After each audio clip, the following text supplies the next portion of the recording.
નમસ્કાર, હું છું ગોપી ઘાંગર. આપ જોઈ રહ્યા છો નિર્ભય ન્યૂઝ. આજે વાત કરીશું ગણેશ ગોંડલના કેસની, કારણ કે ગણેશ ગોંડલે જામીન અરજી માટેની એપ્લિકેશન આપી હતી. જુનાગઢ કોર્ટની અંદર આ અરજી કરવામાં આવી હતી અને જુનાગઢ કોર્ટની અંદર આજે બંને પક્ષોએ અલગ અલગ દલીલ કરવામાં આવી છે. સંજય સોલંકીનું કહેવું છે કે જો જામીન મળી જશે તો તેના જીવને ખતરો છે અને ગણેશ ગોંડલ અત્યારે જ્યુડિશિયલ કસ્ટડીમાં છે, એટલે કે જેલની અંદર છે, જુનાગઢની જેલમાં બંધ છે. મારી સાથે મારા સહયોગી મયુર પણ જોડાયા છે અને મયુર સાથે પણ વાત કરીશું, કારણ કે પોલીસે પણ આજે સોગંદનામું રજૂ કર્યું છે. મયુર, પોલીસે જે સોગંદનામું કર્યું છે તેની અંદર કોર્ટમાં શું કહેવામાં આવ્યું છે? બિલકુલ ગોપીબેન, પોલીસ દ્વારા જે સોગંદનામું આજે રજૂ કર્યું, જે ગણેશ ગોંડલ દ્વારા જામીન અરજી કરી હતી, તેમાં પોલીસે વાંધા ઉઠાયા છે કે ભાઈ આ કેસની તપાસ હજી અધૂરી છે, જેથી કરીને જે આરોપીઓ છે તેમને જામીન ના આપવા જોઈએ. હાઈકોર્ટની અંદર ફર્ધર રિમાન્ડ માટે પોલીસ પહોંચેલી છે, જે હાઈકોર્ટમાં હજી આ અરજી દાખલ કરવાની બાકી છે. ટૂંક જ સમયમાં, એટલે કહેવાય છે કે 1-2 દિવસમાં હાઈકોર્ટમાં બી આ અરજી છે તે દાખલ કરવામાં આવશે અને જો અત્યારથી જ આરોપીઓને જામીન આપી દેવામાં આવે તો હાઈકોર્ટની અરજીનો કોઈ મતલબ ના રહે. સાથે સાથે અન્ય પુરાવાઓ, જે મહત્વના પુરાવા આ કેસની અંદર જે ગણવામાં આવે છે તે પુરાવાઓ હજી ભેગા કરવાના ઘણા બધા બાકી છે. હથિયાર રિકવર કરવાનું બાકી, મોબાઈલ ફોન રિકવર કરવાના બાકી, કારણ કે આખા કેસમાં ખાલી 3 મોબાઈલ ફોન જે આપણે અત્યાર સુધી ચર્ચા કરતા આવ્યા છે એ પ્રમાણે જે ખાલી મળ્યા છે, હજી 8 જેટલા મોબાઈલ ફોન રિકવર કરવાના બાકી છે. એ સિવાય બીજા 4 આરોપીઓની જે ધરપકડ કરવાની બાકી છે, જે ફરિયાદી સંજય સોલંકી અને તેના પિતા રાજુ સોલંકી દ્વારા અરજી કરવામાં આવી હતી, જેની અંદર સ્પષ્ટપણે કહેવામાં આવ્યું છે, નામ સાથે, ફોટા સાથે આ તમામ લોકોના એસપીને ફોટા મોકલીને અરજી કરી હતી કે આ 4 આરોપીઓ કે જેને પોલીસ બનીને સંજય સોલંકીને માર્યો હતો, સાથે તેના બાજુના જ ગામનો એક સરપંચ છે, એ સરપંચનું નામ પણ આની અંદર સામે આવેલું છે. એ તમામ લોકોની ધરપકડ કરવાની બાકી છે. તો જો આ તમામ લોકોને જામીન આપી દેવામાં આવે તો આ આરોપીઓની હજી ધરપકડ કરવાની બાકી છે, આરોપીઓ છટકી સાથે સાથે જો આરોપીઓ બહાર નીકળી જાય તો જે પુરાવા રિકવર કરવાના બાકી છે તે પુરાવા સાથે ચેડા કરવામાં આવે તેવી શક્યતા જે પોલીસે જે સોગંદનામું રજૂ કર્યું તેની અંદર દર્શાવવામાં આવી છે. અને એટલા માટે જ પોલીસ કહી રહી છે કે આ તમામ આરોપીઓ જે એમને અત્યારે જ્યુડિશિયલ કસ્ટડીમાં રાખવામાં આવે તે લોકોને જામીન ઉપર બહાર મુક્ત ના કરવા જોઈએ, કારણ કે આરોપીઓ પોતે પૈસાવાળા બી છે, એક વગદાર તેમનો પરિવાર છે અને તાકાતવાર જે તેમનો પરિવાર છે, તેના કારણે તે લોકો ચોક્કસથી બહાર નીકળી જાય તો જે પુરાવા છે તે પુરાવાનો નાશ પણ કરી શકે છે. અને એટલા માટે જ થઈને પોલીસે જે સોગંદનામામાં જે ગણેશ ગોંડલ સહિત જે 4-5 લોકોની જે આજે જામીન અરજી હતી તે જામીન અરજી ઉપર વાંધા ઉઠાવેલા છે પોલીસ દ્વારા.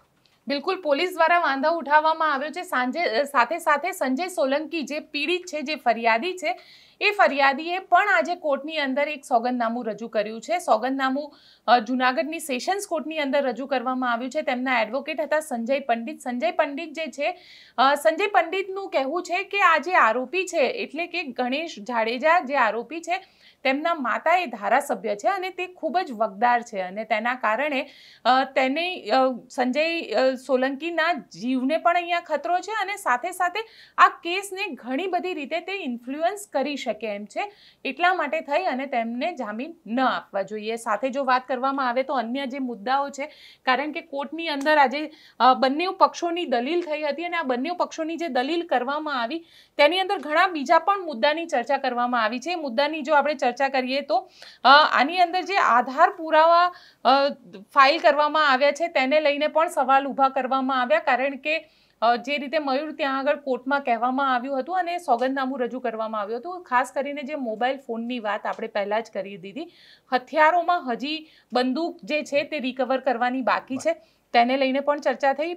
સાથે સાથે જે એડવોકેટ છે સંજય પંડિત, તેમનું એવું કહેવું છે કે આ આખી ટોળકી જે છે એ ઓર્ગેનાઇઝ ક્રાઇમ કરે છે, એટલે કે કોઈ 10 જણા ભલે અત્યારે જેલની અંદર છે, એટલે ગણેશ ગોંડલ ભલે અત્યારે જેલની અંદર છે, પરંતુ એ જેલમાં પકડાયા પછી, જેલમાં ગયા પછી પણ તેમની ગેંગ તરફથી એ સમાજને ધમકી આપવામાં આવી હતી, જે વિડીયો સોશિયલ મીડિયા ઉપર વાયરલ થયો હતો અને તેને લઈને FIR પણ જુનાગઢ પોલીસ દ્વારા દર્જ કરવામાં આવી હતી. એટલે ક્યાંક માની રહ્યા છે કે આ ઓર્ગેનાઇઝ ક્રાઇમ કરતી એક આખી ટોળકી છે. સાથે સાથે તેમનું એવું પણ કહેવું છે કે અગાઉ આ લોકોએ જેટલા ક્રાઇમ કરેલા છે, એટલે ગણેશ ગોંડલ હોય કે અન્ય એમની ટોળકીના જે લોકો છે, જે લોકો આની અંદર સામેલ છે, 11 જણા જે અન્ય પકડાયા છે અને જે બીજા 4 જણાના નામ આપવામાં આવી રહ્યા છે, એ લોકોએ જે ગુના કર્યા છે તેની પણ એક જે પોલીસની કમ્પ્લેન સાથેની જે યાદી હોય એ યાદી ત્યાં આગળ કોર્ટની અંદર સબમિટ કરવામાં આવી છે. સાથે મની પાવર અને મસલ પાવર આ બંને વસ્તુનો પણ ઉપયોગ કરવામાં આવ્યો છે, કારણ કે મની પાવર પણ છે આ લોકો પાસે અને મસલ પાવર પણ છે. કારણ કે કોર્ટની અંદર એક્ઝામ્પલ આપવામાં આવ્યું જયરાજસિંહ જાડેજાનું અને કહેવામાં આવ્યું કે જયરાજસિંહ જાડેજા જે છે તે નિલેશ રૈયાણી કેસની અંદર તેમને સજા સુપ્રીમ કોર્ટે પણ આપેલી છે અને અત્યારે બેલ આઉટ થયેલા છે. તો તે વાતનો પણ આખા મામલાની અંદર જિક્ર કરવામાં આવ્યો. એટલે જૂનાગઢની કોર્ટની અંદર જે ચર્ચા થઈ, જે એફિડેવિટ થઈ, સંજય સોલંકીએ આ આખા મામલે શું કહ્યું ને એ પહેલાં આપણે સાંભળી લઈએ, કારણ કે ખૂબ મહત્વપૂર્ણ છે સંજય સોલંકીનું નિવેદન. અને સંજય સોલંકીની સાથે સાથે સંજય પંડિત જે એમના વકીલ છે એ બંને જણાને પહેલાં સાંભળી લઈએ. જે ગણેશ ગોંડલ જયરાજસિંહ જાડેજાના છોકરાએ જે મારું અપહરણ કરીને અહીંથી મને ગોંડલ લઈ ગયા હતા, જ્યાં મને બહુ ઢોર માર મારવામાં આવ્યો હતો, નગ્ન કરીને વિડીયો બનાવવામાં આવ્યા હતા. આજે એ લોકોએ આ જુનાગઢ કોર્ટમાં જામીન અરજી કરી છે. એના વિરોધમાં, એના વાંધામાં અમે સામે અરજી કરેલી છે. જો એના જામીન મળશે તો મારી જાનનો જોખમ છે, એ મને મારી નાખશે. હું રાજકોટથી આજે જુનાગઢ અદાલતમાં આવ્યો છું અને જે ગણેશ જાડેજાએ જામીન અરજી કરી છે એના વિરોધમાં અમે વકીલ તરીકે રોકાયા છીએ, મૂળ ફરિયાદીના વકીલ તરીકે, સંજયભાઈ સોલંકીના વકીલ તરીકે. અને અમે અમારા જે ઓબ્જેક્શન છે કે આ જે ટોળકી છે એને જામીન ન મળવા જોઈએ અને કયા કારણોસર ન મળવા જોઈએ, એ તમામ કારણો વિગતવાર અમે દસ્તાવેજી પુરાવા સાથે રજૂ કર્યા છે. કારણ કે આ ટોળકી છે એ ગોંડલ તાલુકામાં છેલ્લા ઘણા સમયથી સક્રિય થઈ છે અને આખા ગોંડલ તાલુકામાં જેને કહેવાય કે આ ટોળકીનો આતંક છે. અને અગાઉ પણ આ ટોળકીએ જે કંઈ ગુનાઓ આચર્યા છે એની પણ અમે વિગતો અને એફઆઈઆરની નકલો રજૂ કરી છે. અને હાલમાં જ થોડાક સમય પહેલા એક વિસલ બ્લોવરે જે એલડીઓના ગેરકાયદેસર પંપ ચાલતા હતા એના ઉપર પણ આ ટોળકીના આતંક ફિલ્મી સ્ટાઇલે હુમલો કર્યો હતો આશીષભાઈ કુંજડિયા ઉપર. એના સિવાય એક કોન્ટ્રાક્ટર જે હતા કચરાના, જેને કચરાનો કોન્ટ્રાક્ટ લીધો હતો, એના ઉપર પણ આ ટોળકીનો આતંક મચી ચૂક્યો છે. આ તમામ દસ્તાવેજી આધાર પુરાવાઓ સાથે અમે આજે નામદાર કોર્ટમાં રજૂઆત કરી છે. બીજું કે સામાન્ય પ્રજાજનોએ આ ટોળકીના આતંકથી બચવા માટે થઈને જે વિશાળ રેલીનું આયોજન કર્યું હતું, પ્રતિકાર રેલીનું, એના પણ તમામ દસ્તાવેજી આધાર પુરાવાઓ રજૂ રાખ્યા છે. આ સિવાય મૂળ ફરિયાદી સંજયભાઈ સોલંકીએ જે આરોપીઓને ઓળખી બતાવ્યા હતા પાછળથી અને એફિડેવિટ સાથે જે વિગતો રજૂ કરી છે એમાંના પણ હજી અમુક આરોપીઓ અમારા ધ્યાનમાં છે, ત્યાં સુધી પકડવાના બાકી છે. એટલે જે તપાસ છે એ ધીમી ગતિમાં ચાલી રહી છે એવું અમારું માનવું છે. અને અગાઉ જે મેં હમણાં વાત કરી કે આશીષ કુંજડિયા ઉપર હુમલો થયો હતો, એમાં તો ગોંડલ પોલીસ છે એ આ ટોળકીથી એટલી બધી ગભરાય છે કે અમે સમરી અને હેવી જે કલમો હતી ધાડની અને આર્મ્સ એક્ટની, એ કલમો કાઢી નાખવા માટે થઈને નામદાર કોર્ટમાં સમરી રજૂ કરી દીધી ગોંડલ પોલીસે. નામદાર કોર્ટે સમરી રિજેક્ટ કરી તો પાછી બીજી વાર સમરી જ રિજેક્ટ પાછી એ લોકોએ દાખલ કરી પોલીસે. એટલે જો આ ગુનો જુનાગઢ પોલીસમાં દાખલ થયો છે એટલે થોડે ઘણી અંશે કદાચ અમને ન્યાય મળશે એવી આશા છે. પણ જો આ જ ગુનો ગોંડલ પોલીસે દાખલ કર્યો તો કદાચ આમાં સમરી ભરાઈ જાય. આ આખા મામલે તમે સાંભળ્યું કે કઈ રીતે સંજય પંડિત કહી રહ્યા છે કે કઈ રીતે આખા કેસને ઇન્ફ્લુઅન્સ કરી શકે છે. એટલે કે હજી ચાર્જશીટ નથી ફાઇલ થઈ અને જ્યાં સુધી ચાર્જશીટ ફાઇલ ન થાય ત્યાં સુધી બેલ ન આપવા જોઈએ. મયુર, અહીંયા તમારી પાસેથી સમજવા માંગીશ કે જો ચાર્જશીટ આપ્યા પહેલા આરોપી બહાર આવી જાય તો એને કેસને કેટલું નુકસાન થઈ શકે. કારણ કે જે રીતે ગણેશ ગોંડલને ગઈકાલે કોર્ટમાં પણ રજૂ કરવામાં આવ્યો હતો એક દિવસ પહેલા, ત્યારે એ હસતો હતો. પોલીસે હથકડી પહેરાવી હતી પણ એ હથકડી માત્ર નામ ખાતર હતી. ક્યાંક એના ચહેરા ઉપરથી એવું લાગતું નહોતું. લોકોને હાથ હલાવીને અભિવાદન કરતા પણ દ્રશ્ય સામે આવ્યા હતા. અને જ્યારે પોલીસની કસ્ટડીમાં હતો, આ જે તસવીર છે એ પોલીસની એ જ કસ્ટડીની તસવીર છે, જેમાં એના મોઢા ઉપર જે સ્મિત રેલાઈ રહ્યું છે એ ક્યાંક એવું લાગે કે એને ખબર છે કે એનું કશું જ પોલીસ બગાડી નહીં શકે. એવામાં ચાર્જશીટ થયા વગર જો આરોપીને જામીન આપી દેવામાં આવે તો કેટલું નુકસાન થઈ શકે કેસને?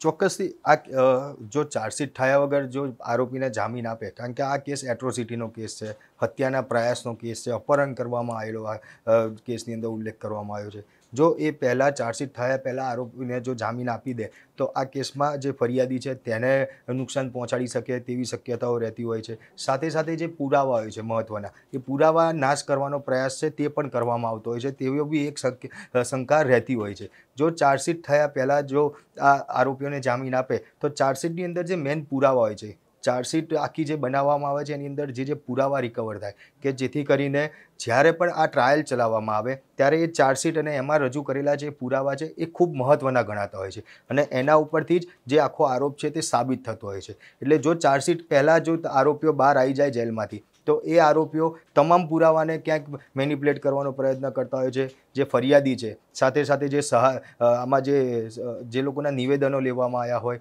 કે એ તમામ લોકોને ક્યાંક નુકસાન પહોંચાડી શકતા હોય છે. એ લોકોને ડરાવી ધમકાવીને કે પૈસાની લાલચ આપીને પણ એ લોકોના નિવેદનો ફેરવવાની કોશિશ કરવામાં આવતી હોય છે. એટલે આ વસ્તુ ના બને એટલા માટે જ છે પોલીસ અને જે ફરિયાદીના વકીલા બંને જણાએ આજે એ જ બહાર આપ્યો હતો કે ચાર્જશીટ પહેલાં આ લોકોને જામીન ના આપવા જોઈએ. જો જામીન ઉપર બહાર આવે, એક તો ગણેશ ગોંડલ કે જેને ઉપર જે ગુનાહિત ઇતિહાસ ભૂતકાળમાં ભલે નોંધાયા નથી પણ અનેકવાર એના નામ સામે આવેલા છે.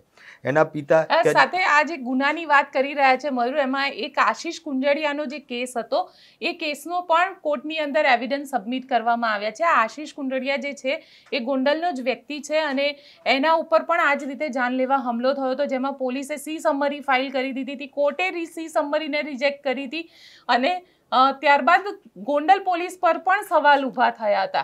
એટલે ક્યાંક ને ક્યાંક જે રીતે એડવોકેટ સંજય પંડિતનું કહેવું છે કે આ લોકો ખૂબ જેને કહી શકાય કે મસલ અને મની બંને પાવરનો ભરપૂર ઉપયોગ કરે છે સામેવાળી વ્યક્તિને તોડી નાખવા માટે થઈને, અને એને ક્યાંક જ્યાં આગળ મની પાવરનો ઉપયોગ થતો હોય ત્યાં મની પાવરનો ઉપયોગ કરે છે. કારણ કે પહેલાં પણ આપણી સામે આવ્યું કે કઈ રીતે જે ફોન કોલ આવ્યો તો ગિરીશ કોટેચાનો, જે ઓડિયો વાયરલ થયો હતો, એ ગિરીશ કોટેચાનો ઓડિયો એ મની પાવરના ઉપયોગનો પણ આજે ત્યાં આગળ કોર્ટની અંદર વાત કરવામાં આવી, ચર્ચા કરવામાં આવી એ મુદ્દા ઉપર. સાથે અન્ય પણ ચર્ચા કરવામાં આવી કે મસલ પાવર કઈ રીતે આવે છે. કારણ કે આશીષ કુંડડિયાનો જે કેસ છે તેની અંદર તેને ખૂબ માર મારવામાં આવ્યો હતો, એટલો માર મારવામાં આવ્યો હતો કે તેને 10 ફ્રેક્ચર થઈ ગયા હતા.